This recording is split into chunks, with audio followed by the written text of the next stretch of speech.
ભુજ ખારી નદી સ્મશાન ગૃહમાં વૃક્ષારોપણનો કાર્યક્રમ યોજાયો। આ પ્રસંગે નગરપાલિકાના પ્રમુખ રશ્મિબેન સોલંકીની ઉપસ્થિતિમાં વૃક્ષપ્રેમી શ્રીમતી કલ્પનાબેન ઠક્કરના સહયોગથી રહ્યા હતા। આ કાર્યક્રમમાં પરાક્રમસિંહ જાડેજા, રીતેશભાઈ ગોર, કમલભાઈ ગઢવી, મનીષાબેન સોલંકી હાજર રહ્યા હતા। વૃક્ષારોપણ કરી 3 વર્ષ સુધી ઉછેરી મોટા કરવાની જવાબદારી સાથે શરદભાઈ ઠક્કર અને કલ્પનાબેન ઠક્કર વૃક્ષ વાવીને ઉછેરે છે। Story report by Darshanbhai Mehta, Bhuj.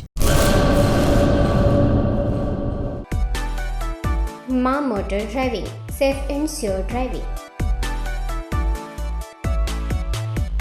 Driving એ શોખ સાથે આપની મોટી જવાબદારી પણ છે। અમારા ઇન્સ્ટ્રક્ટર દ્વારા સચોટ અને સરળ માર્ગદર્શન। આપની રોજની તાલીમની માહિતી મેળવીને શું અધુરાશ છે તેના ઉપર પૂરું ફોકસ કરાય છે।